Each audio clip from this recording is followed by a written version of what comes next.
All right, man, the NFL trade deadline is only 3 days away. We're going to talk about three of the most talked about players to be shipped off to another team. And we're going to talk about it here, man. And we're going to talk about all we went down Thursday on Amazon Video between the Baltimore Ravens and the Miami Dolphins. And the podcast panel, man, they got their picks and predictions for week 9. Week 9. Find out who won for week 8, man. Find out who won for week 8. So, ladies and gentlemen, that is the itinerary for the night. We pumped up. We live. We're going right here on the Real to Sports Talk Show. I can't accept the loss. I'm hard-headed. There's a little bit of madness to my method. Many falling off that fine line that I'm treading. I risk anything to be great, and I'm not letting nobody rob me of my victory. Number one, that's what I'm meant to do. When by any means, only thing that makes sense to me, I can make nice or make history. I got that dog in me, yeah. Turn me up. Big energy, got the crowd going nuts. I got that dog in me, yeah. Any up.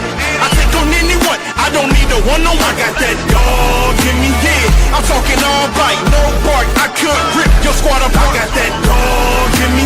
So what's up? Yeah. So what's up? I told her move over.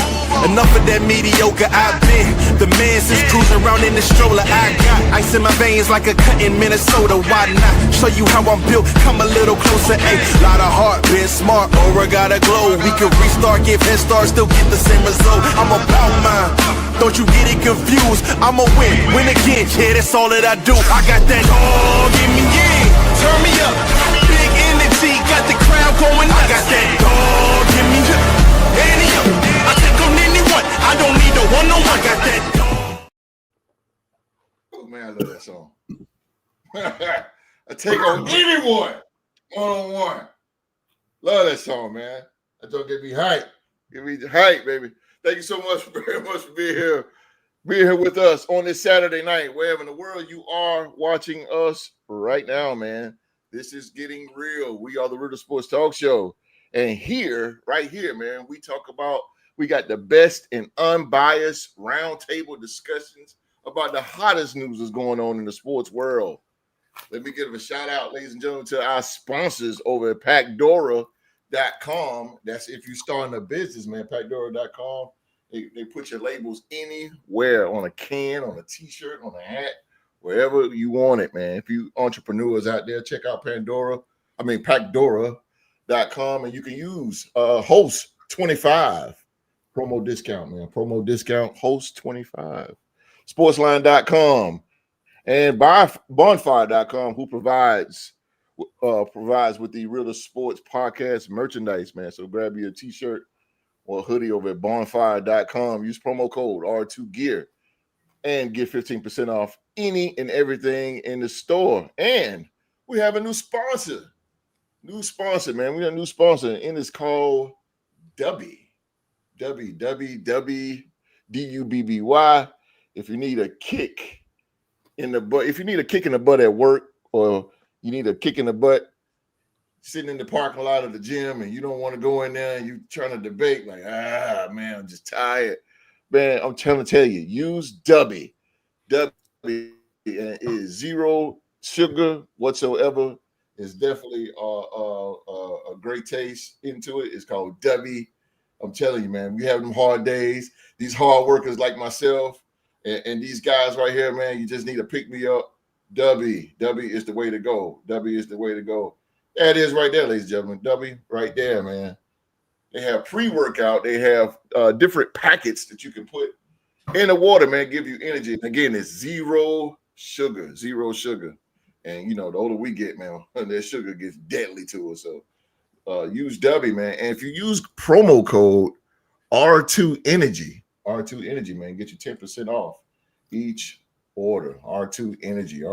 Shout out to Dubby. And thank Dubby, man, for doing business with the Real to Sports Podcast. Appreciate Dubby out there. Appreciate you. All right, man. Enough of all the mumbo jumbo. Got the guys right here. Got him right here, ladies and gentlemen. Oh, this man, he is the host of Purple and Gold Bars podcast. There's a logo up in the corner. He's on YouTube, ladies and gentlemen. And again, I tell you to go over there and check that man out. Purple and Gold Bars, man. You ain't got to be a Minnesota Viking fan, but still, go check him out, ladies and gentlemen. He is the host of Purple and Gold Bars. He represents the mighty Minnesota Vikings. He's the Canadian destroyer, tearing up the city, baby. He is the man. He is supreme. Hey, what's going on, guys? As host said, I am Supreme Overlord, the host of the Purple and Gold Bars show, where we talk about Minnesota Vikings content, but we also try to talk about our trending topics in the NFL, giving you guys an optimistic, outside of the box way of thinking about football. And from time to time, we talk about other sports as well. And I am so honored to be a part of the Real to Sports podcast, being you guys' resident Canadian Latino heat, ladies and gentlemen. Yeah, let's baby. Go. Orale. Go.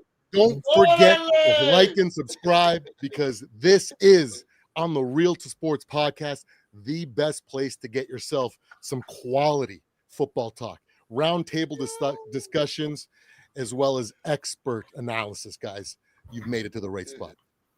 Yeah. Yep. That's what I'm talking about. Oh, that's what I'm talking about, baby. Damn, I'm hyped.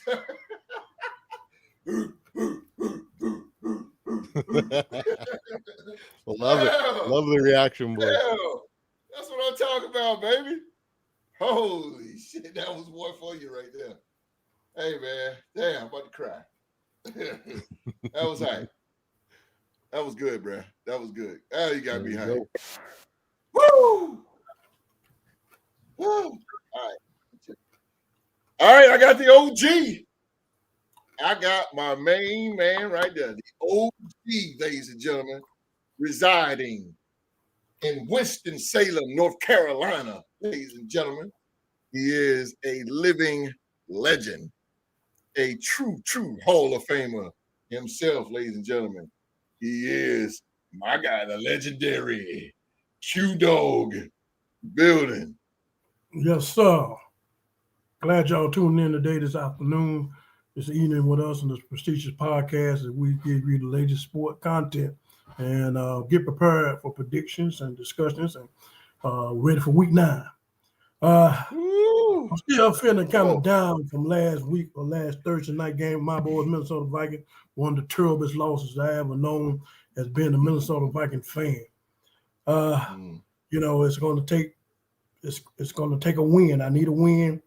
You know, we got some prestigious players that's coming back this week. Number one is J.J. McCarthy, been out since week 2, and Van Ginkel been out since the Chicago Bears game week 1, on both offense and defense. So Brian Flores, KOC, this is your championship game right here, buddy. I know we're against the wall, against the mighty Detroit Lions. First time in history I ever done this with my team, and I'm not proud to say it, but the way y'all performed last week, man, I had to pick against my boys. Tell you, that hurt me to my heart, man. I never done that in my life. But you got the opportunity to this weekend to prove me wrong, prove me wrong that I made a terrible mistake.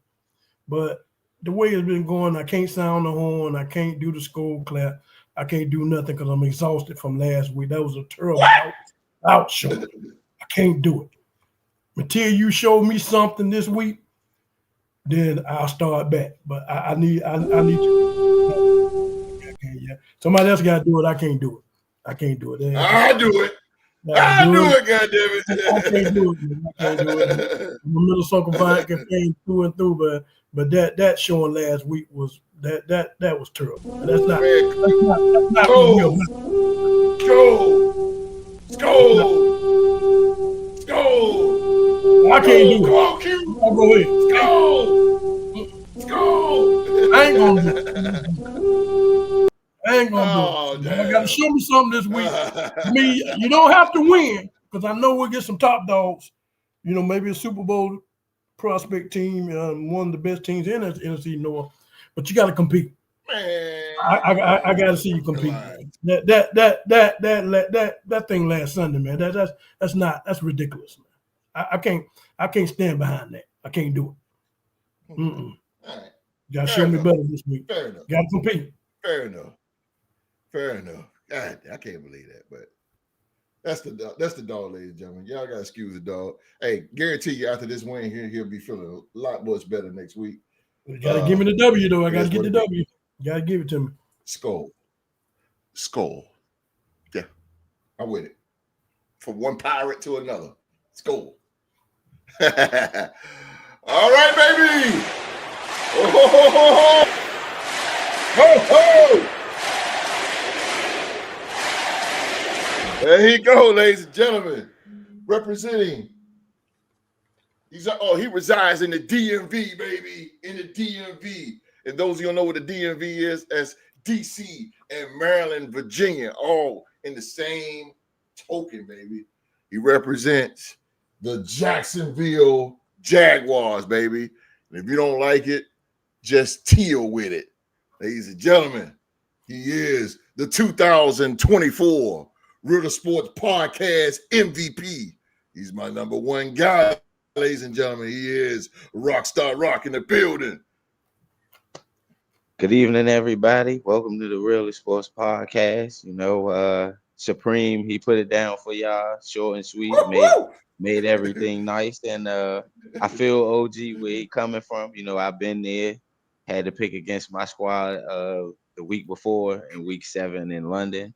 And they, picking against them, our team got their doors blown off. So this week, hopefully everything turns around, and we looking to give y'all some good content. So tune in, like, subscribe, and Real to Sports.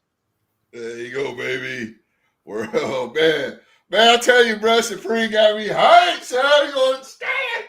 Boy, that was the one. Hey, boy, bruh. That was it. That was what I needed. That was what I needed, bro. That's what I need. God damn.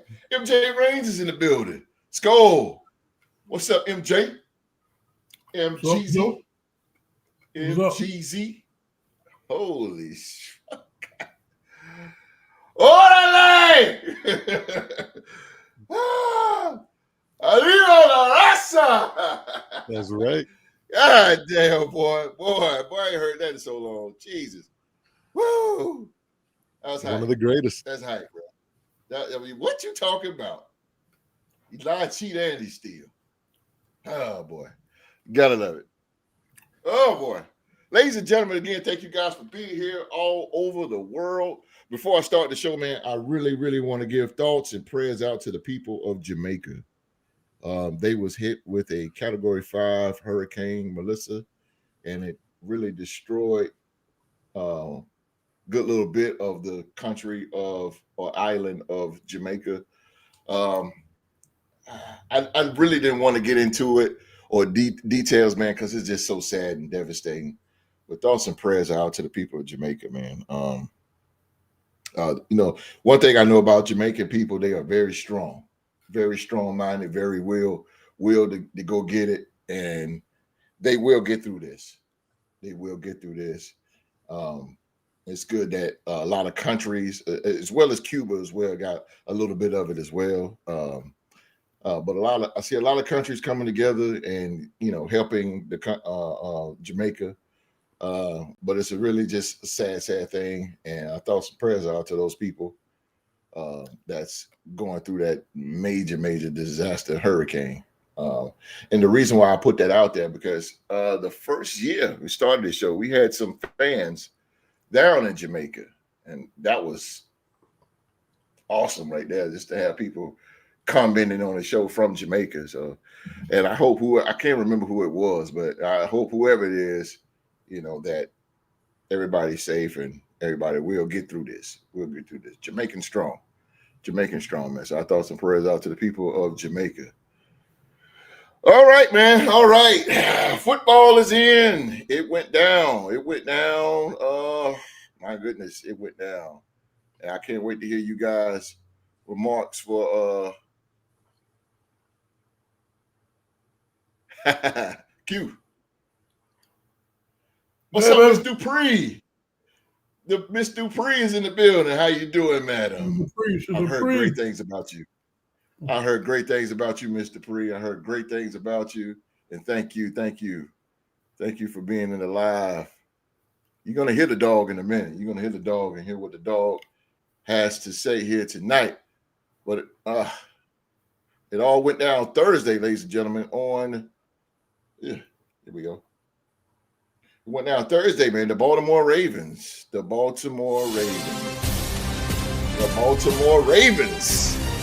They got the win. They beat the brakes off the Miami Dolphins by the score of 28-6. 28-6. So Supreme, man, Supreme. I know you normally start this thing off, but hey, it's the MVP's job, man. Mm-hmm. MVP start this thing off. MVP, your takes, man, on the Baltimore Ravens getting a huge win over the Miami Dolphins Thursday. Well, first I would like to say I'm absolutely glad they didn't give up more than 6 points. I started the Baltimore Ravens defense this week in fantasy football. I have the Vikings defense on the bench because of who they're playing this week. The Lions. I usually start their defense no matter based on matchups. But this week, Lamar was coming back. The defense played well against the Bears. So I went with them against as my starting defense going against Miami. They gave me 17 points, turned the ball a few bit, got some sacks. And, I like what they did, and Lamar, he didn't throw for that many yards, but impacted the game with his 4 touchdowns. And, they look back how they're supposed to look, as far as the Baltimore Ravens, but and their division is still up for grabs based on how things are in the standings. So I like what I seen on Thursday night from Baltimore. The Dolphins, I read that they're thinking about benching Tua. So who knows? They might give the rookie Quinn Ewers a chance to start. And that'd be crazy that Quinn Ewers would be starting before, not to go off topic here, before Shador Sanders. This guy, Shador, was supposed to be a first round pick and things of that nature. But it's just crazy how you gotta go out there in the NFL as a quarterback and get your opportunity. It's not gonna land for you in your lap. Sometimes it does, depending on the situation, injuries maybe, or the guy who is supposed to be the franchise guy isn't playing up to his standards. So I think Miami will be looking for a new quarterback come draft. I think Tua is going to be a backup somewhere. May get a shot as a starter depending on where he lands. Baltimore, if they can make a push, they can probably win the division and maybe win the division and host a playoff game. With this win, MVP, what does it look for the Baltimore Ravens? They won 2 in a row. Right? So does it look promising, or do you still have to see a little bit more for the Ravens? I would say based on who they just played, they played the Bears, whereas though that game against the Bears, they were considered the underdog based off of they wasn't playing their starting quarterback. The Bears were playing Caleb Williams, Caleb Williams versus Tyler Hunt. But I felt strongly to go with the Ravens in that first game against the Bears because Huntley's familiar with their system. He can run the same style of offense that Lamar Jackson ran. And I was puzzled when they threw Cooper Rush out there. I was like, hold on. The Ravens didn't go out there and get a quarterback that Right. can run the same system as their Right. main I said the guy same to thing. keep them on track until he come back. Mm. And then they did that. So, Harbaugh saved his job for another so on and so on, depending on how the stretch of these games go. But the Ravens, like I said, they got a shot to win their division. If the Steelers keep doing what they've normally been doing towards the end of the year, which is losing games when they should be taking over this division and running away with it, Absolutely. The Ravens got a shot. I agree with that. Right now, and I'm glad you said Pittsburgh. Every team got a shot right now. If you got more than 3 wins, or depending on how your division set up, you got a shot to win. Your team's got a shot to get in the playoffs. Especially on the AFC. I agree. I agree with that. Exactly. Because the AFC North is just a dying division. They're gonna get only one team out of their division into the playoffs. Right. And that's what it's looking like. I'm glad you said Pittsburgh. Q, the OG, the legend himself. I mean, your takes on the Baltimore Ravens versus the Miami Dolphins this past Thursday. Well, this game that happened Thursday night is 2 teams going in 2 different polar directions. Lamar, he back, and and the offense and the defense is coming back to what we was hoping the defense would be on paper from the beginning of the year. They had somewhat of their struggles, so now they with 2 back-to-back wins seems to be staying competitive in this division. I look at what's going on now. This Miami Dolphins team is derailing fast. I don't know why they got fired right about now. I just don't know why they hold them. I mean, this team is just. I mean, it's just not going nowhere. Just everything is just with this team. I seen a play when they had threw a bomb to Waddle, but they got called back because Come on. The running back coach jumped his bones when he came across the sideline, and so he was pissed off. And this is they seem like they just can't get out their own way.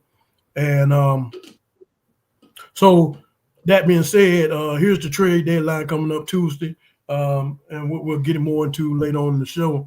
And so I'm looking at the Baltimore Ravens. I don't see them being buyers or sellers. I think that team is. The players are starting to come around. They're right in place where they need to be. They don't need to make any moves to get more better, or losing their players to get any draft picks in that position. They're still in position to be competitive in this division. They just got to keep an eye on Cincinnati. They got new life in Joe Flacco. Pittsburgh seems to be they the ones that have to be careful with that showing that they showed Sunday night against Green Bay. The offense is not there for some reason. It's just not going to be there. And they're going to have to do better than that when you face the likes of the Joe Flacco's with the weapons he had, Lamar, and the Ravens coming up, and also when you got that man in Buffalo. So that being said, this division will be competitive. I see the Miami Dolphins. I see them being more sellers than anything. I think they need to get draft picks. The teams are going to be coming after them by the trade deadline to get some of their dominant players, especially the ones that's older. They can get rid of and get some draft picks and build this team again. And start with the coaching staff and and you got to bring in you got to change this culture, man.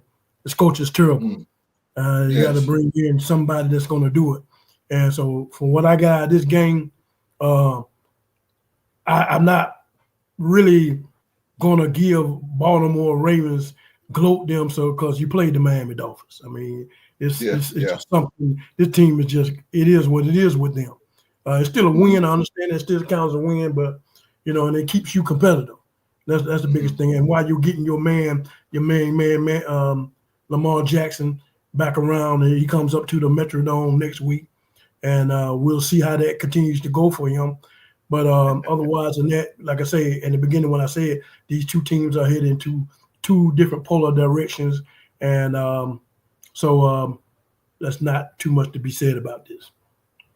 Well, I know you said it's the Miami Dolphins, Q, but my question to you is how, now that the return of Lamar Jackson from his injury, hamstring injury, how did he look to you? How did he look to you in that game? Was you impressed, or was you like, I mean, give me, because he played a pretty good game, pretty laid back game. But I know it's the Dolphins, but still, how did you feel about his game? He's not the same. He's not the same because he didn't play the same. This man is all about his legs, some way or form or fashion. When he plays football, and you can tell that he is really babying that thing. He's babying it. Times that you seen that he could have took off and run, he didn't do it. He didn't do it, man. And so I really feel I think he's still, with these hamstring injuries, man, they're real tricky. They're real tricky, man. I swear that's a history that that's a history that most medical staff can put a question mark on. Absolutely. You don't know if it's gonna come back. You don't know if it's gonna be, you got to stay out of a limited amount of game. And I don't think he stood out long enough for a hamstring. Usually that's like a 7-week. You miss like 7 weeks, seven games dealing with a hamstring for that thing to fully heal.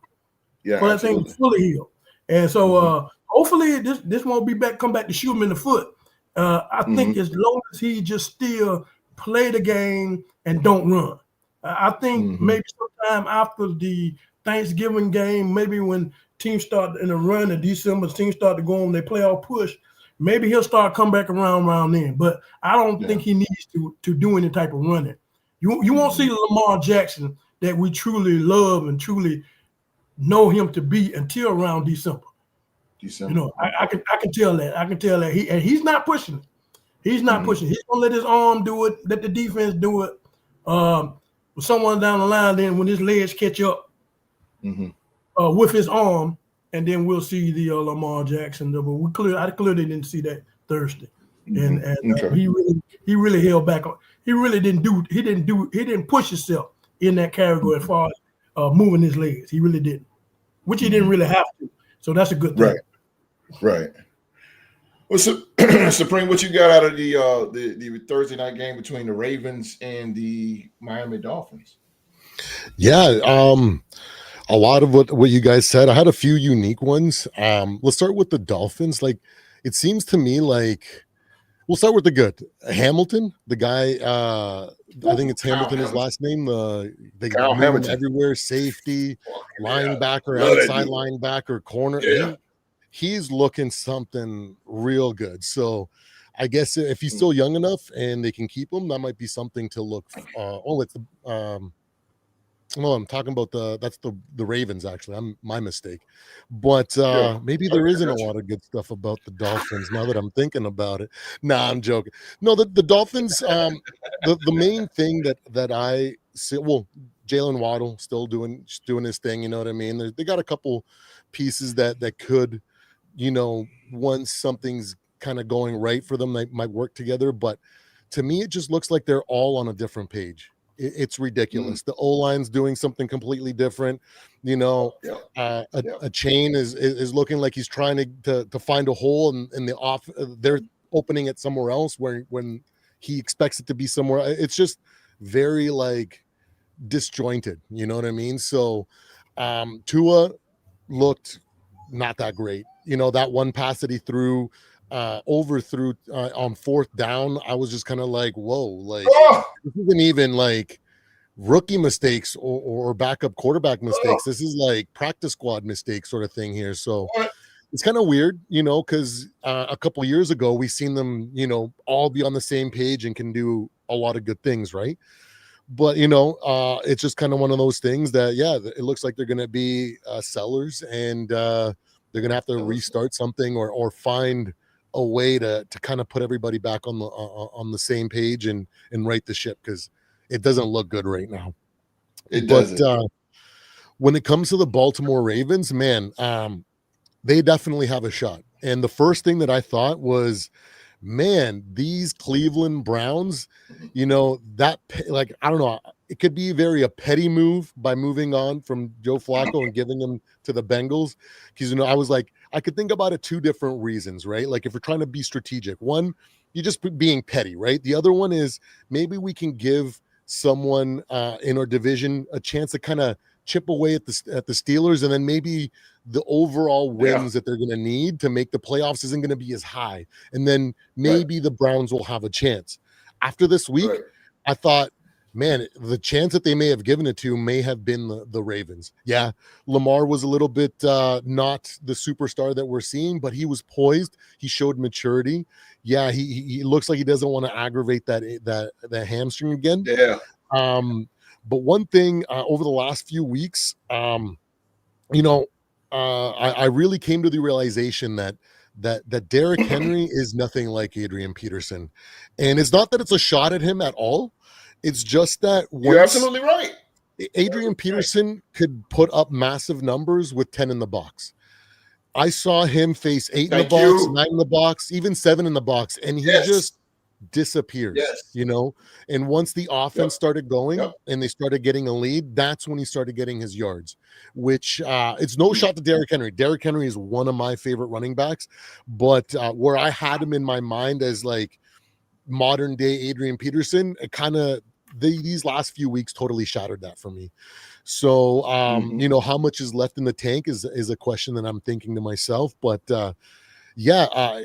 Hamilton on the Baltimore Ravens, man, that guy is emerging as something different. He's being used all over the place, man. He came up with some big plays. This defense maybe is starting to maybe not become elite, because we've seen what some good offenses have done against them. But if they can be competent, man, and long enough for Lamar to get fully healthy to do Lamar Jackson things, they might be a problem come, like Q was saying, December, it might be a problem. So absolutely. You took my question because that was my next question to you, but Q already hit a home run with it. And Q, I totally agree on what you said about December. But December and January, of course, is different football. And that was my question to you, Supreme, because I was going to say, I know it's the Dolphins, but that defense that we've seen, and we've seen these last two games, actually, because they put the Bears on ice a little bit too. But these two teams, do you think that can issue more to the top dogs? Because like Q said, you're gonna have the Kansas City, whatever, and you got that team, and you got the Chargers linking around. You got the Colts, the Bills. Like you think that defense can stay consistent? You think that defense can stay it? Because they're going to need it. Potentially, it's kind of hard to say if at the beginning of the season they were just hot garbage or they were just still working things out. Because now it seems like Hamilton just found another gear last night. And maybe it's something to see, but then again, it's growing pains too. It could be, like he's just emerging as that type of guy. So I'm sure he's going to have games like this against not so great teams, but against good teams, he might not be able to be as efficient, but that's going to come with time. As long as they can be competent and make sure that they can give enough chances for Lamar. Lamar can do, once he's healthy, given enough drives, he's gonna gash some people up, and it can really, any one of those teams, you know what I mean, can really pay if he's on the money, and as well as that defense is giving him the opportunities, right? So absolutely. I don't know if they're going to be elevating to a top 10 defense or top 5 this year, but I think the potential is there over the next couple of years for sure. So, Mark. All right. So, what's crazy? Miami scored once a few years ago. Miami was a team that put up 70 points. Now they're talking about rebuilding that whole entire roster, everything in that building. Everybody is MVP, you just took the words out what I was going to say because I wasn't going to say nothing, but Q got my inner football in me kind of stirred up in what he taught. But you're right, MVP. You are so right because 2-3 years ago, this was the number one offense in the league, throwing up points like left and right. Let me tell you something. This team right here so missed Tyreek Hill. Oh my God. I did not know. I knew he was the best player on the team, but holy smoke. This dude is the whole, you could tell this guy is the whole team. Because when he's gone, the whole offense is gone. It is terrible. And what Supreme pointed out was that play. Oh my God. Tua drops back and there's nobody there. I mean, first of all, it's two people's fault on that. Mike McDaniel for calling a dumbass play like that when, and again, I'm no professional. I'm no coach. I'm no coordinator. Those guys are the professionals. They are. But what I see is what I see. And I see Baltimore with a cover zero. A cover zero. Ladies and gentlemen, a cover zero is when you don't have any defensive backs, everybody's up. Everybody's up. That means if you're a quarterback, right, and you got the ball, ready, you glance across the field, you don't see no safeties? Come on, bro. How can you not see that, Tua? Anyway, so I'm like, oh my God, that Mike McDaniel shouldn't even call that. He should have called a timeout. Tua should have called an audible. Like, I mean, come on, man. I immediately I was in my head, playbooks is just killing me. Motion spot halfback under. Easy touchdown. That would have been the play. Mike McDaniel, somebody get this show to him. Motion spot halfback under. You would have. That tell you that he would have been. Oh, he'd have been done. Touchdown all day long. But man, I tell you, that was just dumb, man. Miami Dolphins is just disarray. I didn't understand the defense as well. Mark Andrews was killing them. I mean, he was killing them, man. And like Supreme pointed out, Kyle Hamilton, he's been like that since Notre Dame, bro. He's on one. He's a killer, bro. He is a killer. And I'm glad that the Baltimore Ravens really picked him up. And I'm not saying he's an Ed Reed. He's not an interception type dude. No, he's a hitter. And I'm glad that he got that he's that type of player that's going to bring that. He reminds me of a young Weapon X, Brian Dawkins. And because he's all over the place. They use him every package. But I mean, I'm like, man, I agree with, again, Q got my inner going because Q, man, goddamn Q. Well, you got me when you said about Lamar, because I noticed that when they was all on Lamar nuts the whole game. And that's all. I mean, they was just Lamar. I'm like, man, god damn. Like, all right, man, he ain't the only player on this team. Like, but they from the tunnel till he came out. But I could tell Q with the look in his eye, bro, he looked really relaxed. You could tell he was a little nonchalant. He knew that he was playing the Dolphins. He knew that they ain't have any pass rushes, so he knew this was kind of a easy game. They brought him back at the right time. Now they can gain some momentum. And my last where I shut up is I don't understand the Dolphins. Why not go into a cover three? A cover three play, you could play underneath. The Baltimore Ravens make a living by going underneath to Zay Flowers and Andrews and Rashad Bateman. Those guys are not long. Lamar is not a long ball thrower. He runs out of play action, bam. Zay Flowers is a slot receiver. Mark Andrews is a tight end. Rashad Bateman is a wideout, but he runs a lot of curls. Ladies and gentlemen, this is a cover three. That is a cover three. You see those three at the top? That's why they call it the cover three. And you play the flat. You see that end? That end, it buzzes over to the corner. That safety buzzes over to the other corner. Those two linebackers, they fall back about 10 yards to cover the middle. Everybody runs that defense. I don't get why the Dolphins did. You know you're playing the Ravens. They're not going to hit you with a long ball. That's all I got out of the game. Q, I wasn't going to say nothing, but you got me going, brother.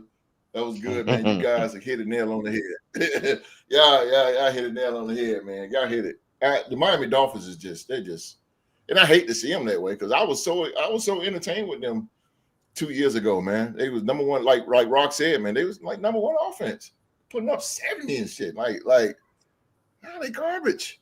But Tua, it's time to go. Alabama, Crimson Tide or not, I don't give a damn. You got to go.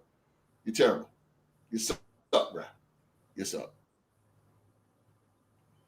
Ladies and gentlemen, that was a way to end that one. Ladies and gentlemen, that was a Thursday night game between the Baltimore Ravens and the Miami Dolphins. The Ravens go 3-5, and the Dolphins drop to 2-7. All righty then. Boy. Ladies and gentlemen, the trade deadline, the podcast panel, the trade deadline is coming up next week. I know the Vikes is probably looking for, to get a little their hand in the pot. I know the Jacksonville Jaguars are getting their hand in the pot. And Lord knows that my Las Vegas Raiders need to get into the pot. Lord have mercy. Do they ever? But trade deadline's coming up. 11 team player team fits that makes sense. But we're going to talk about the three biggest guys right now that the trade deadline is really not trade deadline, but the trades right now, the three guys that's really on the map right now. And one, we're going to start with Trey Hendrickson. We got Trey Hendrickson, Jalen Waddle, and Jacoby Myers here. Those three guys right there are the top guys right now, the go-getters, and people want them very, very badly. So let's start with Trey Hendrickson, and we'll go across the board. Rockstar Rock, who you think Tuesday? Do you think Trey Hendrickson will be traded, or you think he will stay? Now, if he's going to get traded, what team do you think he will land?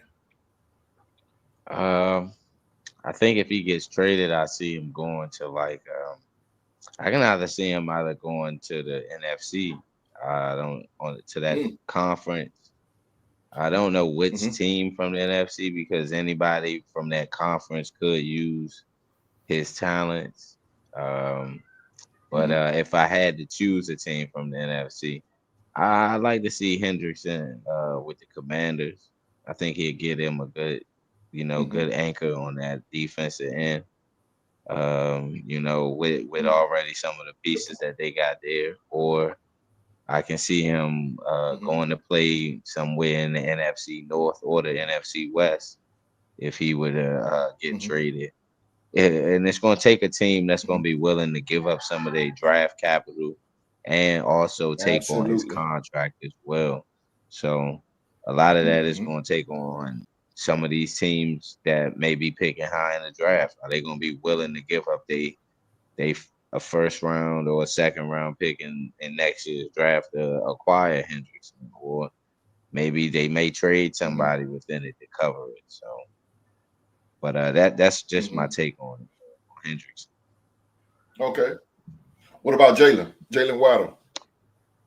Jalen Waddle, I think that they keep him because they don't know the circumstances of how long, Tyreek Hill may be out due to his injury. His injury was very gruesome and things of that nature. So we know that he's not going to be nowhere near ready to play next season.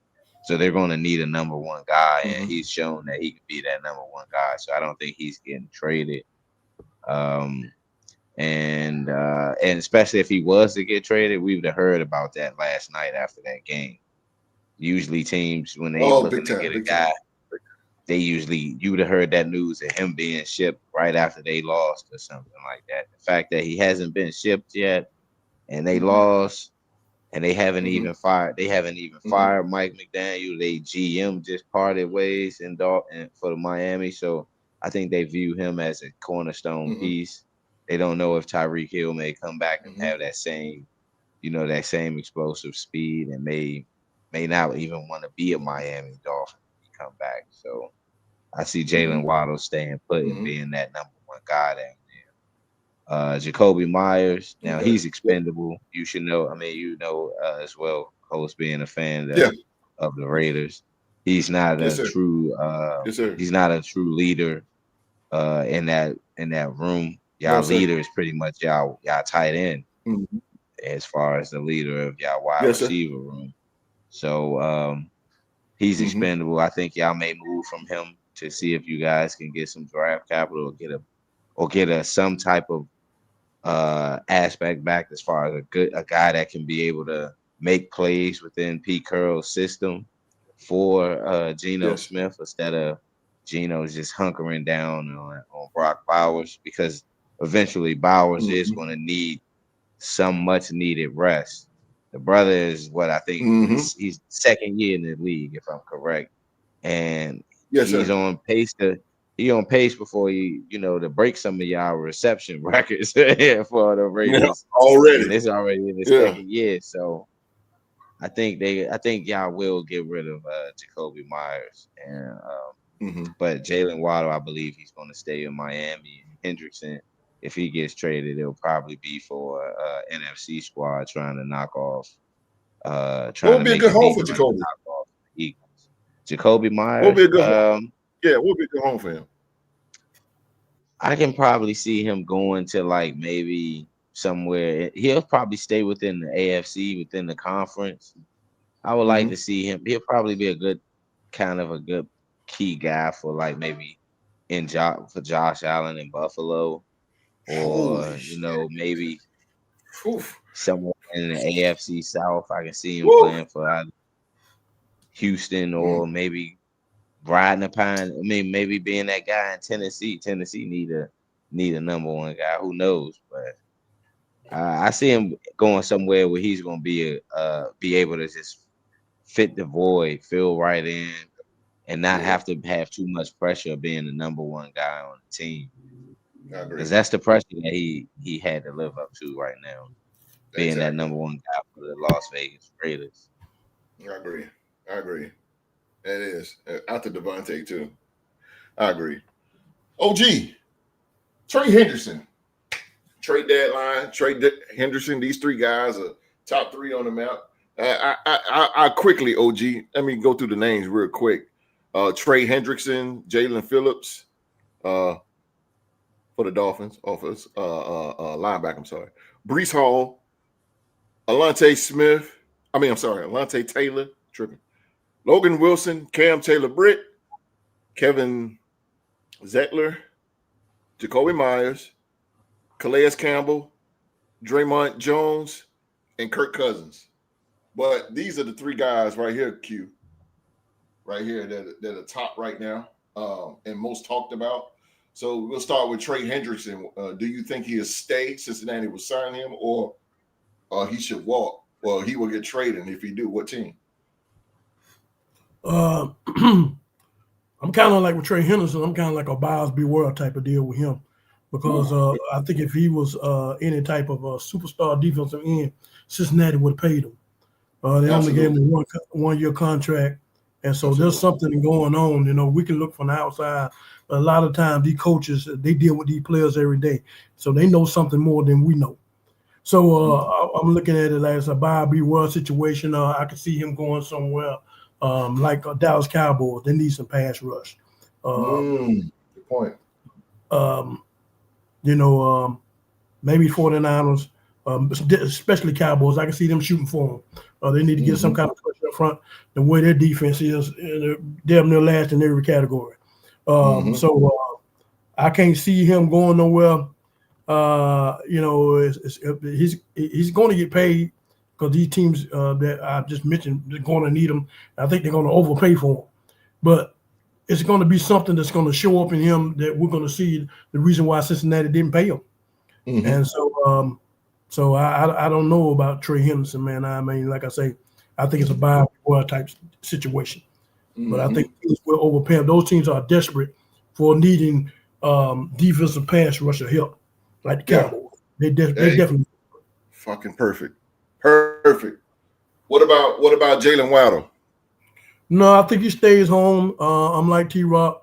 I feel that we know that the way Tyreek Hill tore his knee up, we don't know how he will come back after that, if he'll still be the same. It might take him another year. It might take him towards the latter part of next year for him to be the old Tyreek Hill, what we used to seeing. And they'll be a rebuilding team.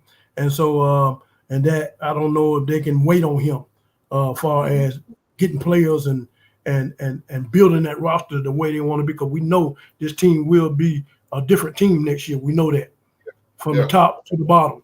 And so, so I think, it don't make no sense to move Waddle for nothing unless they give you, unless you can give. I mean, he's not wrong. He's not going to draw 2 number ones. No, sir. No, he's not going to draw 2 number ones. So No, that's something you can build off 2 number ones. Definitely get rid of them because you're a building team. So but no, you got to keep something. And so I see Waddle as a stay put type of guy. Okay. And lastly, Jacoby Myers. At the beginning of the year, Jacoby Myers wanted out of the Raiders organization for one reason or another because he wanted to get paid like a number one. He wants to be the man type dollar, but I don't see him being a number one. He can't be a Lamar Chase or he can't be a Justin Jefferson. That won't happen for him. He's more best to be. I see him more Amon St. Brown type deal. But you got to have a complimentary running game that can take that off of him, where he won't be the man. He can't go nowhere being the man. He can be a complimentary number 2 receiver somewhere where they have a top receiver, but not a number 2. And I can see him playing that role somewhere else when he leaves, if they pull for a trade. But I think, that's another Brian Brewer situation right there because he's going to want to be paid top dollar. And if anybody's going to benefit from him, it's going to be the regular organization because they're going to get more. They're going to get more bang for him because other teams going to overpay for him, and they're going to overcompensate for him. So I think it'd be benefits for the Raiders, but not the buyer if you overpay him. Yeah. A lot of times these trade deadlines, these players coming out here, you got to understand. These teams that's going to, these teams that's going to sell us, they're going to want the best. They're going to want to get the top dollar out of them. And if you overpay for a person, sometimes, it doesn't pan out for your organization. A lot of these trade deadlines, with these players coming in, you got to be kind of suspicious on your offense and defense for this stuff to work out in the trade deadline. You got to be peaking. You got to be, headed in the right direction for this to work out for you. Unless you're going to be sellers and selling for these on the bottom of the division, bottom of teams in the NFL that's just wanting picks like the Miami Dolphins. But otherwise, it's kind of tricky with it. So I wouldn't trade for players unless I know. I wouldn't give top dollar for them unless I know that I'm right there Super Bowl bound. I'm NFC or AFC champion. That's the only way I'm giving top dollar. So so it's going to be interesting to see how these players look because a lot of teams going to overpay for players. Guarantee you're going to see that. I promise I'm gonna be quiet, but Q, you get my blood boiling today, boy. You get my inner football. Holy, I could talk this all night. Holy smoke! But yeah, you made a lot of sense there, Q. A lot of sense. Supreme trade deadline next Tuesday. Tuesday, it's going down, changing the landscape of some teams, but I think these 3 guys can probably do it. Let's start with Trey Hendrickson. Do he stay, or if not, what team is best for the guy? Yeah, with him, and if he gets traded, I feel like it's a bit of a 50-50 because if they feel like they could actually make a playoff push and actually make it, then they're going to want to keep him. But at the same time, the Bengals organization is one of the stingiest, cheapest freaking run organizations in the world. They just do not like to pay players. They move on way early than anybody else. And it's just because of their owner, right? He's not, if I'm not mistaken, he's the idiot. Not the richest compared to all the owners. He's like the least rich out of all of them, right? So he's stingy. Yeah. And so I don't know what they're going to do with him. But if he does go, I was looking at the 3 worst pass rushes in the league, and Cincinnati's one of them. So argument for them to keep him, of course. Arizona Cardinals is another one that's pretty bad. Washington Commanders, right? So me personally, I'd like to see more help go towards Jaden Daniels because he's one of my favorite players. So that's where I'd like him to end up if he does get moved at the deadline. But yeah, it's just his skill set is he's a straight pass rusher, right? So you're not gonna he can do a little bit of run stopping, but that's not his thing. And so having someone like that on the line that can command that much attention for any one of these teams is going to open up for the rest of the guys on the pass rush to actually start looking better than they are. So if he gets on the Commanders, that might, open up their pass rush, which will be really cool to see. So that's where I'd like for him to go. But like I said, I don't know what they're gonna do. Bengals might just be like, seeing, looking out of the orange colored glasses and thinking we actually have a shot at this, right? So they may keep him and in hopes that, they might be able to do something at the end of the year. But that's Trey. Oh my God. Mm-hmm. You're right about stingy because they gave all the damn money to Higgins and Chase. That is and Burrow. Like Mm-hmm. again, and Burrow.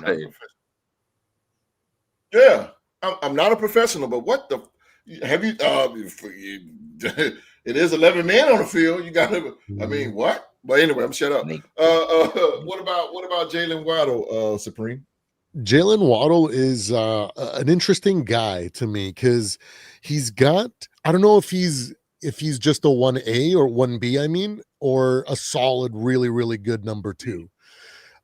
He's got a lot of speed. He's got big play potential, but sometimes he's insecure with catching the ball, right? So the thing with the Dolphins is I could see them wanting to keep a guy like that just to make sure that they have some sort of linchpin in their offense for whoever rookie they draft, or if they go the veteran route, they have someone that can hopefully spark the offense. But the way it looks like, man, if they might just fire sell and get rid of everybody and start just get as much draft capital and go the long build, because they've been long building for 15 years now, right? So I could see them just kind of reverting to old ways.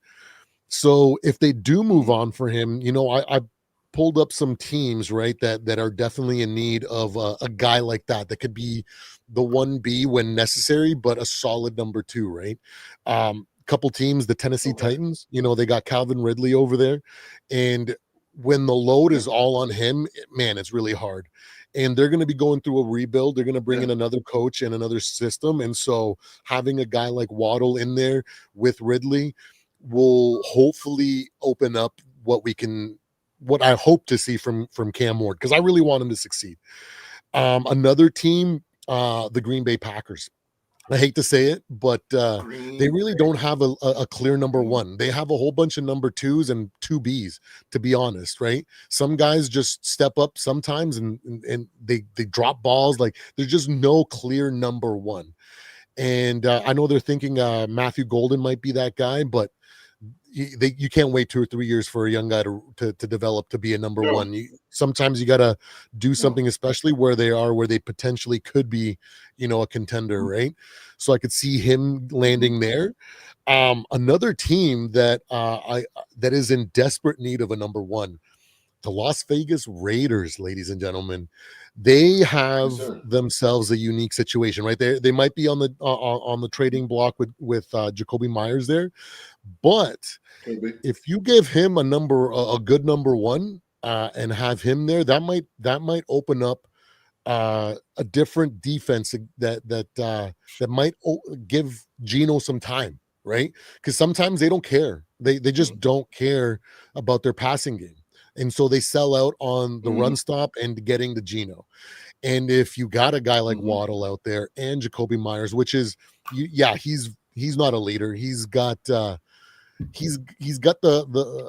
play, but he's just so quiet, right? So a number 2. But if you got somebody that's more of a number 1 than he is there, that might be something that you guys can open up. And because I see a lot of potential in your team. There's a lot of raw talent.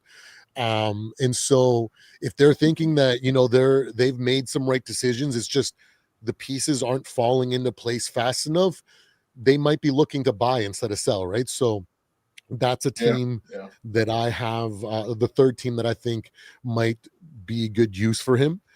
And then to move on, so whether they're going to be moving on from him again, I'm not sure, but if they do go all out fire sale, those 3 teams I think would be good landing spots for him. Okay. So you hit basically Jalen and Jacoby at the same time. A little bit, yeah. We can transition a little bit into Jacoby there. it's Yeah, a 50-50, right? We don't know, like, how confident are you in the potential that you guys have? Like, Alshon Jenti, what he had like over 200 yards of scrimmage and 3 touchdowns a couple weeks back. You know, like you gotta have one. Your tight end could be generational. We don't know yet, but like he's looking really good, right? Like, so when you got that much raw potential, like, do you really want to blow it up? Do you want to be the Arizona Cardinals? Remember when they drafted a developmental quarterback in Josh Rosen, panicked, and before he even unpacked, they moved on to him, right? And they bring in Kyler Murray, and we know what's the situation is right now, right? Like they are sick and tired of that experiment. They've given him everything, and it's still not working, right? So they made their identity in patience, right? And so do the Raiders, stand tall and say, you know what, we're not gonna budge. We're gonna see what we have and let this potential develop. And you guys are dealing with O-line injuries, right? So like it's not all on scheme or talent for per se. So could they keep them? Maybe if they do decide to move on because they're thinking maybe we need to find some better options, more stable options. Some teams that I thought that he could land on, the New York Jets. They got a clear number 1 and they have no number 2, right? And I like what Arizona's doing. It doesn't look like even close to a finished product yet. I will give it that. I know that they're struggling, but in the few moments that I've seen, they have potential of something. I don't know what it could be. I don't know if it's going to be mediocre or if it's going to be great. But sometimes I'm like, whoa, I kind of see what they're trying to make happen. So if they have a legit number 2, that might be a team that could work out for them. Another team I was looking at was the Los Angeles Rams. There's our fearless leader, Mr. Rapp, right there, the purple and gold squad. But to go back to the Rams, they got a clear number 1 in Puka Nacua. There's no doubt that he is a dude. He's more than a guy. He is really, really good. He's on pace.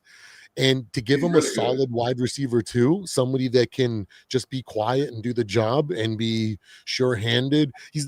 Jacoby Myers isn't going to blow the top off over you. He's not going to be a massive yards after catch kind of guy, but he can get you some quality plays, especially when they're focusing on your number 1, right?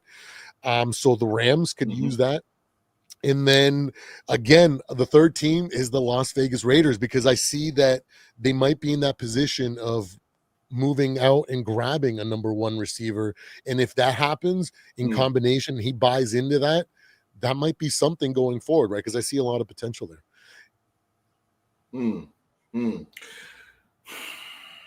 Q, you keep doing this because I'll be trying to be quiet. But Q, I'm gonna run through it real fast.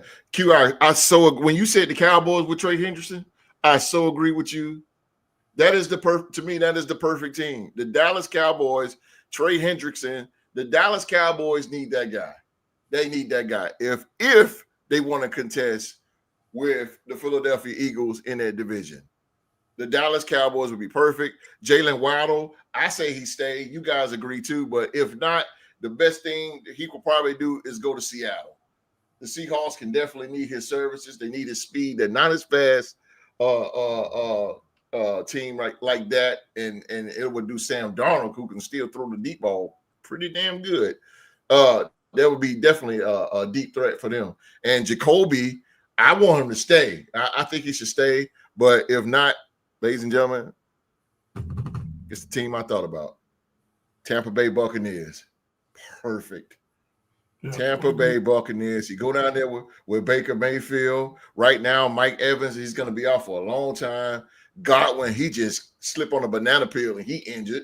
It's just too injury prone. But Jacoby, again, like Supreme just said, that the guy is not a home run threat. Mike Evans is their home run threat, but he's not. But he's a perfect quarterback for Baker Mayfield. Is he cute? Yeah. Because Baker Mayfield is not gonna. Again, he can throw. Baker can go downfield with it. Don't get me wrong. Jacoby can too. But this guy is a post guy. He's a post route guy. A back shoulder fades or with Jacoby. So that was, man, Tampa. And Tampa right now is a contender in the NFC. I see Tampa grabbing him from it, and I don't know who the hell they're gonna give us. I take the rookie, but I know he's gonna be there for a minute. But I mean, I don't know what we're gonna get from Tampa. But yeah, but I want Jacoby. I like Jacoby.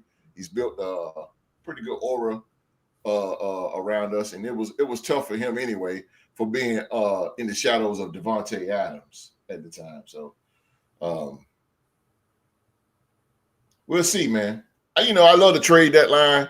I love the trade, NFL trade. I love it, man.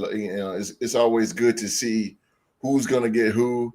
The Raiders, my team, they really don't make big moves like that. We make a little bit throughout the season sporadically, but not in the trade deadline. So we'll see how this go. We got a new GM, so we'll see how this go.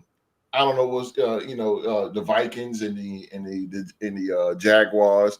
I mean, you guys are pretty much kind of straight as far as you got your quarterbacks. At least we ain't got no damn quarterback.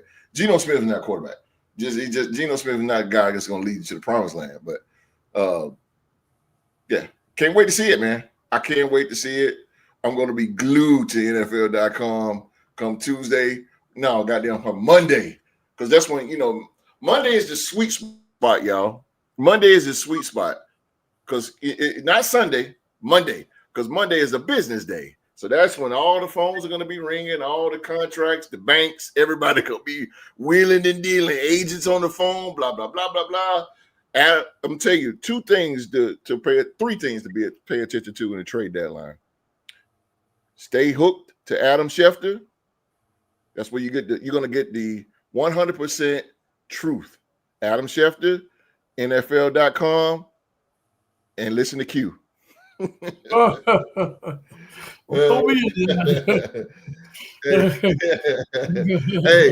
when it come down to the draft, I listen to Q. That damn Q.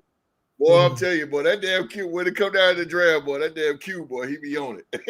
he better than Mel Kiper. Yeah, he better than Mel Kiper guy. I said, bro. I ain't on that level yet. On it, boy. The last 3 years, I think he predicted. The last 3 years, he predicted y'all first round picks for the Vikings, right? He sure did. Sure did.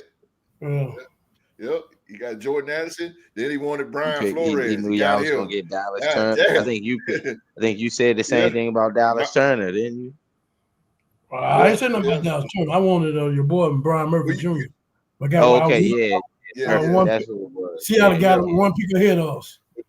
Yeah, that's what it was. It was Murphy. And I'm sitting there watching the draft. And ladies and gentlemen, I'm sitting there watching the draft. I'm like, damn, Q about to. He called it, and I'm like, the Vikings is up, and this Joker is right here. I'm like, damn, we about to get him. Seattle jumped right in front of you. They traded up. Son of a bitch. I said, damn, boy, he was close. Oh my God, he is the draft whisperer. He is the draft. That was the D tackle that he was talking about, right? Yeah. Not the corner. Yeah. He came out of Texas. Yeah, Texas. Longhorn. Yeah. No, he came out of Texas. Yeah, Texas. Yeah, he was the SEC. Mm-hmm. Yeah. He was the SEC Defensive Player of the Year. So was Miles Turner. I mean, I keep saying Turner. Dallas Turner. Yeah, so Q is definitely the draft whisperer. So, but ladies and gentlemen, let's get to these picks and predictions, and we're gonna get on out the devil. We're gonna get on out the back devil here. That was the wrong thing.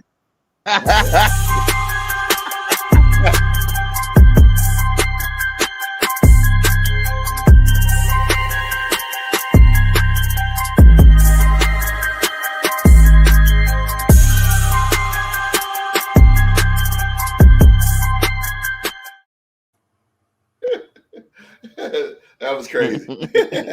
Hey, you heard that, boy? Rock. Hey, that's NBA, boy. Rock bar, like what? NBA. My bad, y'all. My bad. We gotta get that. My bad, y'all. Damn. All right, man. We got the picks and predicts for week 9. Week 9. All right. Get my stuff to stop moving here. All right, man. We got the winner. Who's the winner? Who's the winner going to be, line chat? Who is it going to be? Is it going to be Wall Street? Is it going to be Supreme? Is it going to be the MVP? Or is it going to be the dog? Who is it going to be? Round and round we go. No one stop, no one knows. Spin the host.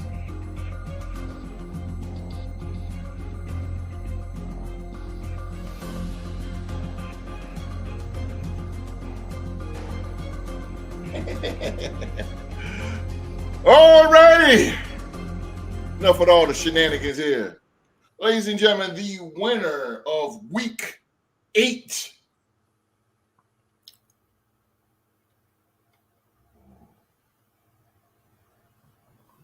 The dog with the win. The dog. Yes, sir. The dog is back on top. He's back on top. The dog gets the win for week 8. Sire, the king, the sire. The dog wins. Bring up the scores real quick here. Who broke? Wall Street not here today. Wall Street brought up the rear. He went 6-7. So did my man Supreme.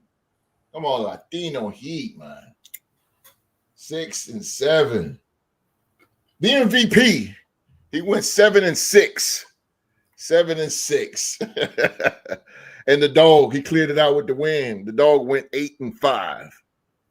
8-5, man. Shout out to the dog. The dog with another victory here in week 8.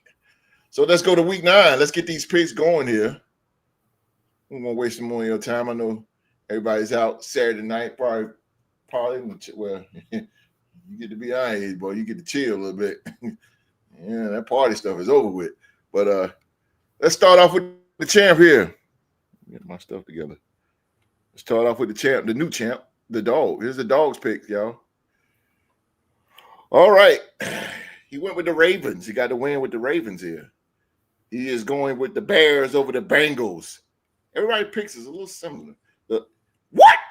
He chose the Lions over the Vikings? Shame on you for that. Shame on you, Q. Shame on you. The Packers. You're going to Green Bay Packers over the Carolina Panthers. The Denver Broncos over the Houston Texans. The Patriots over the Atlanta Falcons. The Giants over the 49ers. The Colts over the Steelers. The Chargers over the Titans. The Rams over the Saints. The Jacksonville Jaguars over the Las Vegas Raiders. The Buffalo Bills over the Kansas City Chiefs. Brother, I hope you are right. The Seattle Seahawks over the Washington Commanders. And the Dallas Cowboys over the Arizona Cardinals. Q, one game stuck out to me. The Giants over the 49ers. What do you see in that? Well, the 49ers kind of decimated it with injuries. And then, if you don't get Christian McCaffrey, that running game, he is the heart and soul of that offense. And if you don't get that running game going, then that offense is not prevalent. But they're gonna face that front seven, that front of the New York Giants, which is no joke. With them boys, they can get out to the quarterback. Right. Dustin Lawrence and the boys, Brian Burns and the boys, they've been doing their thing this year up front. And you got to take pull your hat off to them. And even though we see the Giants, they lose Scatterboo for the rest of the year, and wishing him a speedy recovery. And so the injury bug kind of biting them this year too. Mm-hmm. But I believe it's just going to be on that defensive front. It's going to keep them in the game. Mm-hmm. And I think they'll be able to pull this one out with the 49ers kind of decimated. I don't see them getting Christian McCaffrey going against this front seven. I just can't see it. Okay. One more game I want to ask you about. The New England Patriots over the Atlanta Falcons. And I understand that Kirk Cousins will be, your former quarterback, will be the starter against the Patriots. He chose the Patriots over the Falcons. Yeah, it's Atlanta, man, is kind of like Bijan Robinson, and I think this Mike Vrabel got these boys going in the right direction. Drake May, man, we tried to get Drake May. They wouldn't let him loose. And I think another team tried to get Drake May. And he's proven the reason why. This dude right here, man, I mean, he's showing out. And he really is. And and their pieces are starting to really come together.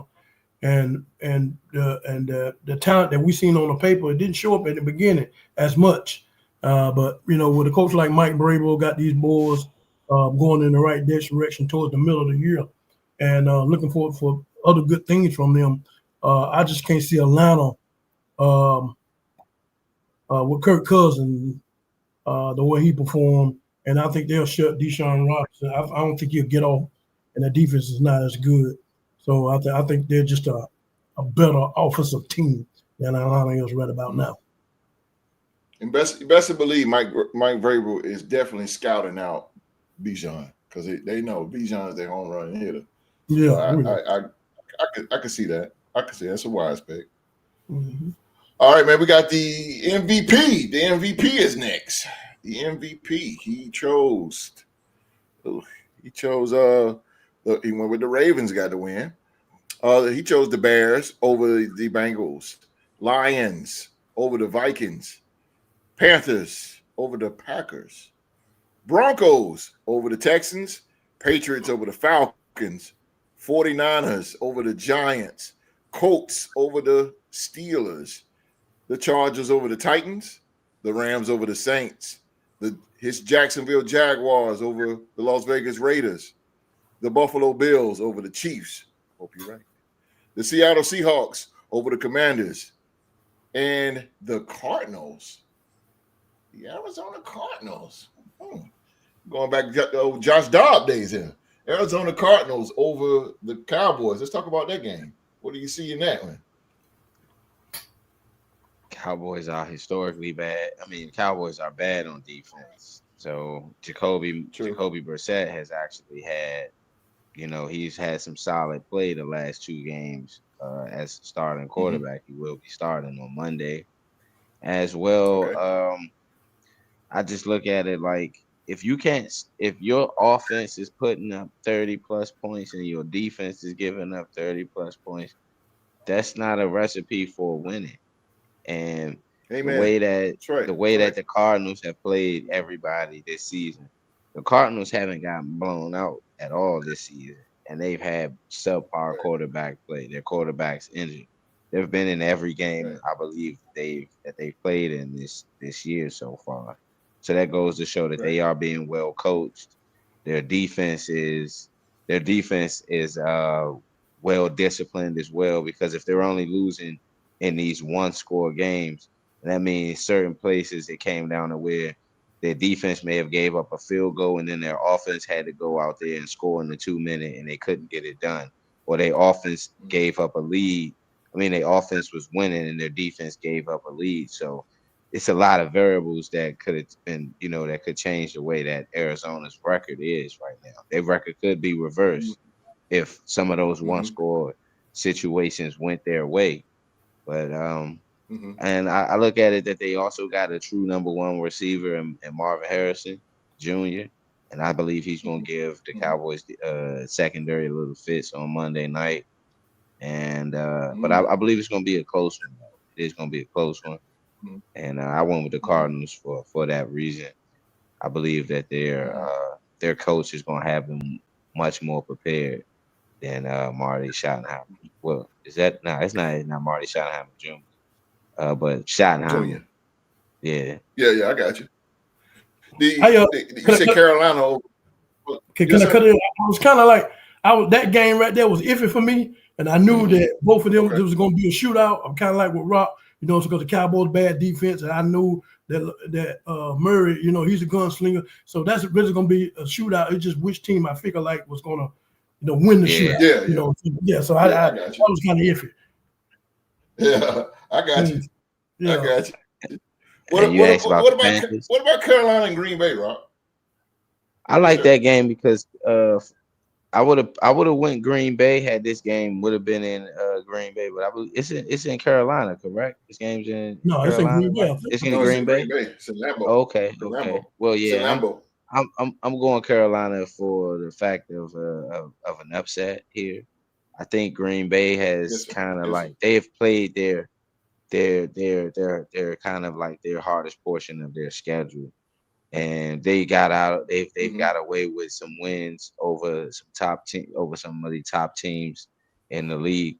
But the one team that I really noticed is that they tied with the Cowboys, and the Cowboys defense was bad, and Carolina ran all over that defense. And Carolina has a good running game. If they keep Jordan Love on the sideline, play a little bit of opportunistic defense there, I believe they can come out with a win. They're a good coach team as well, and I believe they believe. That's very true. I think that Bryce Young has actually won over the locker room as well, because you kind of seeing how the team played when he wasn't on the side, when he wasn't playing last week. They played kind of like a shell of themselves, and compared to the games that they've played when he's been out there on the field with them. So I believe that's going to be the upset this week. That's because if you look at all the other games, there's bound to be an upset somewhere, and that's the game that could potentially be an upset. A lot of other games, it's a little teams come out and handle their business like they're supposed to. They're supposed to win that game, except for the Bills and the Chiefs. But a lot of these other games, go ahead. No, I'm sorry. Oh, fuck that game. No, you good. I want to ask you one last one, that your Jacksonville Jaguars is heading to Allegiant Stadium to take on my Raiders. What is the game plan to get out of there with the win? Don't shoot ourselves in the foot. That's number one. Stop with the pre-snap penalties, with the holding calls. Just play clean, good clean football. Get Travis Etienne a good amount of carries. I believe he needs to at least touch the football at least 20 times. 15 to 17. I mean, around that mark, maybe over 20 times in this game.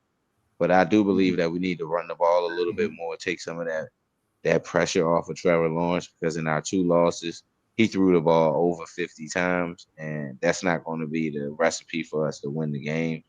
He's going to at least have to throw for 25 to 30 times, and they're going to have to be within a range of him, maybe throwing 5 to 8 incompletions within them 20 to 30 attempts, just so he can play much cleaner football.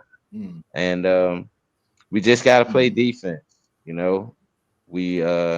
Pete Carroll is a good coach, so we know that you guys are going to be ready to come out and play. You guys coming off a bye week just as well as us, so it shouldn't be no excuses. It's not like you guys played last week or we played last week, so it should be a good one. I think it's going to be a high scoring game. I think Gino going to do something, because our defense usually don't shut quarterbacks down, but y'all don't have a guy that can kind of like take the top off the defense, like a guy that will scare us, like Devontae Adams scared us. That's why he cooked us last year. Can we borrow Justin Jefferson? So, but I think it'll be a good game. That's my take on it. Yeah, no doubt. Yeah, man. Hey, Minnesota. Hey, can we just borrow Justin Jefferson for one game? We'll ship him. I guarantee you, bro. We'll ship him right to Detroit. We'll ship him right back, bro. All right, Supreme. Look at Supreme picks on field on the board, man. Supreme. He went with the Ravens. Everybody got to win with the Ravens here. The Bengals. Oh, okay. The Bengals over the Bears. Wow. The Lions over the Vikings. Can't believe this. All right. The Packers over the Panthers. The Broncos over the Texans. Patriots over the Falcons. The 49ers over the Giants. Colts over the Steelers. Chargers over the Titans. Everybody's pretty similar down the line here. Rams and Saints. Raiders over the Jags. The Bills over the Chiefs. I so hope you brothers are right. I swear, if I had enough money, I would buy all y'all dinner. If Buffalo can beat them bastards. But Seattle, the Seahawks over the Commanders. And the Dallas Cowboys over the Cardinals.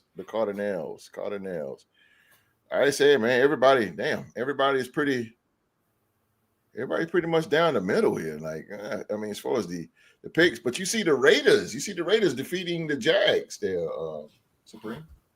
Appreciate the support. Yeah, it's more of like an upset pick too, because like I calculate every game, try to get as accurate of probabilities I can based on what I'm seeing. And at first, when I look at it, I kind of like calculate maybe like a 60% chance for the Jags, and then and they're coming off a bye as well, so they're going to be a lot more like closer to what they expect to be, right? Then I look at the potential that the Raiders have, and the thing that gets me is like I feel like because they're going to come off a bye as well, that might take a little bit off of that probabilities from the Jaguars of winning. So it turns out when I come to calculate it, it comes really close to a coin flip. Still a little bit more on the side of the Jags, but it's one of those situations where this could be the upset. That's why I went with them. And because I really like Alshon Jenti, so he could very well run quite a bit, even though the Jags actually have a pretty decent run stopping defense. So I just feel like it's one of those games where it could go either way. It'll probably be a one-score game. And I'm just kind of gambling on the upset there, to be brutally honest. But I like, you guys don't like Geno that much, but Geno's the guy that made me fall in love with footwork in the pocket. You haven't seen a lot of it this year because you guys are missing your left tackle or your right tackle or your left tackle, right? He's out right now. And then you guys have a right tackle that's kind of been elevated and he's kind of underperformed. And you guys have missed on some of your fucking DJ Glaze. Yeah, you guys have missed on some of your offensive line picks in the last couple of years. They're not panning out, right? So, so you know what I mean? If it's one of those situations where the Jags might be closer to a tune-up game, that it might be a little bit more even than people expect. And I think a lot of people are going to be banking and be like, the Raiders are just garbage. There's no way in picking them, and kind of leaning with more an emotional pick. But I see it as a closer game and one that I'm willing to gamble on because it is slightly favored, but I could see some good things happening as well. So that's where my train of thought comes from. So out of all these games, Supreme, which game that you're most intrigued into? Which game is going to really get you? I know the Viking. By you being a Viking fan, I know you're going to be glued to that one. But outside of the Vikings, what game is really going to get your eye that you want to see? There's a couple potential ones, like with the Cardinals Cowboys game. That one was a little bit difficult for me to pick because the Cowboys defense is so hot garbage. They're like, it's embarrassing how bad they are. And the thing is that we've seen what happens to them when they face like an actual top 5 defense. You know what I mean? And they just can't. They can't do it. This high powered offense doesn't look like one when they play a good defense. Now, the Cardinals defense is decent. It's actually probably slightly above average, but they're no top 5 defense, right? So, and it's to me, it's like are they going to be able to slow the Cowboys enough down? And then it's more of can the Cardinals score enough points to beat them? And it might just come down to like a 1-score game as a result of that tug of war that's going on between them. I just kind of go with their offense is just better than what the defense is for the Cardinals, right? So I'm just going to hedge my bets that they might be able to put more points up than the Cardinals, and the Cardinals will just kind of run out of steam, sort of thing. Like it might be a race to 24 points sort of situation, right? Like whoever can put the right amount of points up is going to win this game, and I'm just thinking it's going to be the Cowboys. The other one that I'm thinking is kind of interesting as well is the 49ers and Giants game, because we got a team that's showing that they can face adversity and they don't care. Like the 49ers are winning games that a lot of us probably had picked that they were going to lose because of the key losses they have. You ain't kidding. No Fred Warner, you know what I mean? Like their quarterbacks, there's just so many Bosa's out, so many like star players. Like what are they going to do? And then they win, right? So in facing adversity, they're more experienced than the Giants. The Giants are the same type of team where they got a lot of potential, and they faced some adversity this year and they beat it, but then they've also faced adversity and gotten handled, right? So I think the experience of overcoming adversity is what's going to lend towards an ugly win for the 49ers. So, but I like the Giants remind me of where we were last year. They reminded me of the team that we were when we were in between Pat Shermer and Stefanski, and now I feel like they're stepping a little bit closer, but they're still probably a coach away, to be honest. Some sort of actual offensive coordinator that can figure this offense out, because they got something. They just need someone to lead them properly, and I think that's where those are the two games that are interesting to me. As we get on out of here,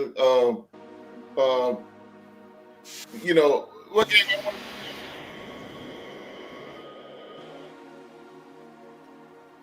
when I watch football, man, I got here, I'm here, I'm there, I'm here, I'm here. I got notes, I got this, I got that, I got that. Then my goddamn phone blowing up.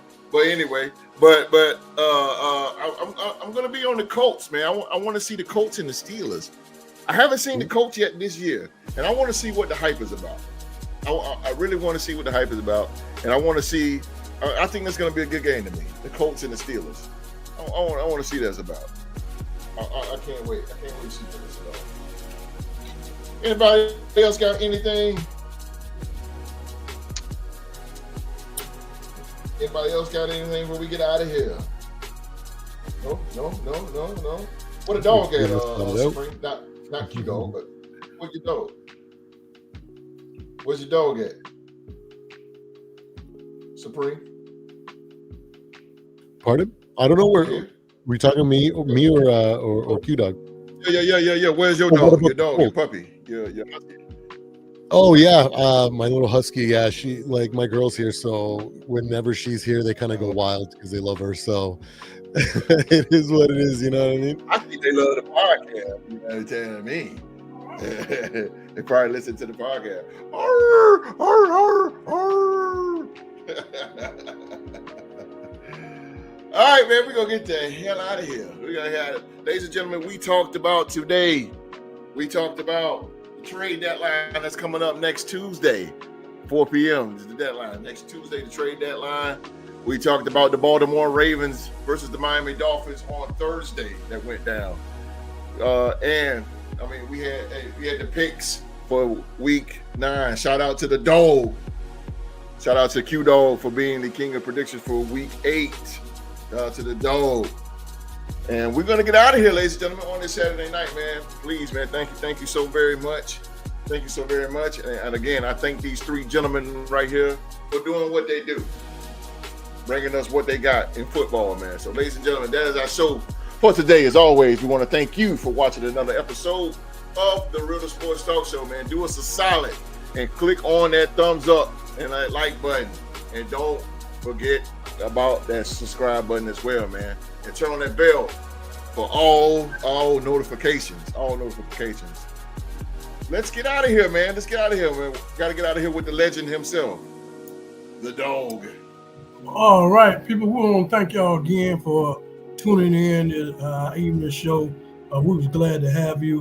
We talked about, like the host says, the trade deadline, which we'll probably talk about more next week. I'm not predicting it in case when it does happen. Then the predictions this week, I was the champion. I hope I can keep that going on. Wallace, I picked your boys, but I wouldn't be mad if you lost. I swear I wouldn't. I wouldn't be mad. I'd take that L any day. But otherwise, just glad in y'all tuning in, man. We're approaching a quarter of 3/4 of the season, which will end right before Thanksgiving. For hopefully that my team can go on a playoff run after Thanksgiving.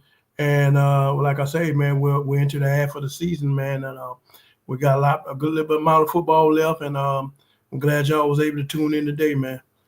Hopefully, I can sound that horn for you next week with a Viking victory. I know that's right, man. All right, man. Me and Young Mark, man, we'll be back Tuesday night at 7 p.m. with some NFL and college football news and the scores from Week 9. Oh my God, I didn't tell you guys. My bad. But next Saturday show will be at 1 p.m. 1. Oh, I didn't tell you. That's my fault. I know MVP, you probably have to work and stuff like that. But if you don't, hey, whoever can call, I ain't got to say nothing about the dog. I ain't got nothing to say about the dog Supreme. I talked already about that. I forgot to mention that. But Saturday 1 p.m. man. But first of all, me and Mark will be back Tuesday. We're gonna review all the scores from Week 9. We're gonna go through for the Power Hour, the Real Sports Power Hour for one solid hour. We're gonna talk about the scores. We're gonna give our quick reviews. We're gonna hit you hard with it. I'm talking about some 1-2 Floyd Mayweather, and Mark gonna hit you with On the Mark. He's gonna hit you with some UFL, some college football news. Everything is gonna be quick as possible on a Tuesday night, man. So if you ain't doing anything Tuesday night, which nobody ain't, you're just getting ready for Wednesday work, man. Come by and talk with us, man, on Tuesday night, man, for one solid hour. I guarantee you that. And next Saturday show will be at 1 p.m. So mark that down in your calendars. Also mark down in your calendars, man. December the 6th is our anniversary show, man. That is one of the biggest shows of the year, and awards will be given out. The Real Sports live chat MVP and the Real Sports podcast MVP. And the MVP voting will start November the 17th. So you can vote on either Facebook or Instagram. If you don't have social media, you can send me your vote at realsportspodcast@gmail.com. And the candidates will be Wall Street, Young Mark, and Q-Dog. Those will be the candidates, man, for the new MVP here, man. So again, man, it's good talking to everybody, man. Everybody around the world, it's good talk. Oh, Supreme. If you're gonna be back at 1 p.m., brother, I just got announcement that if you won, there will be, ladies and gentlemen, an NFL trivia showdown. And then it will be Supreme. You're getting challenged by Young Mark. Young Mark just put down the challenge. He just challenged. He said, I want to take on Supreme. All right here. Okay. So Young Bear better be careful what he wish for. Yeah, I'm trying to tell you. Be careful what he wish for. You see, you stayed away from the dog, I see. Yeah. Oh, damn. I see you stayed away from the dog. You got to avoid the steamrollers, man. Mark, you stayed away from the dog.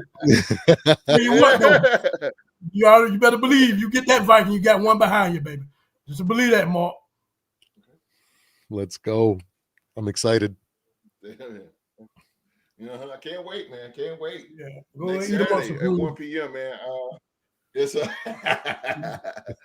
Oh man, so we'll see that. Hopefully Mark can make it now, because Mark work schedule. Hopefully he can make it at 1 p.m. If not, then hopefully Wall Street can make it. We got some way, somehow. But ladies and gentlemen, we will be here. We will be here, man. And again, man, thank you guys for who's in line.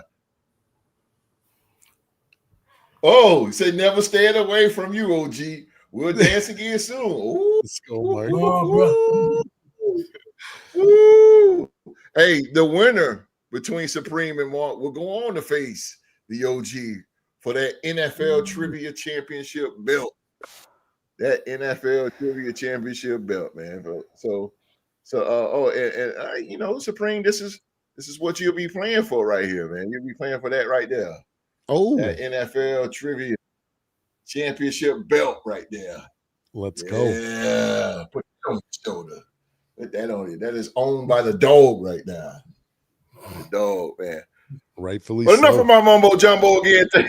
Thank you guys for watching the show, man. You guys have fun tomorrow with football. I'm going to be into it from 1 o'clock all the way to whenever. This number of football nonstop all day long. I mean, you got to love it for a fan, man. But again, sports fans around the world, thank you for watching. We appreciate it. On behalf of myself, the reigning MVP, the OG, and my man, the Canadian Destroyer, Latino Heat Supreme, man. Ladies and gentlemen, thank you. Everybody around the world, please be safe and stay safe. And remember Jamaica in your prayers. And that's an order.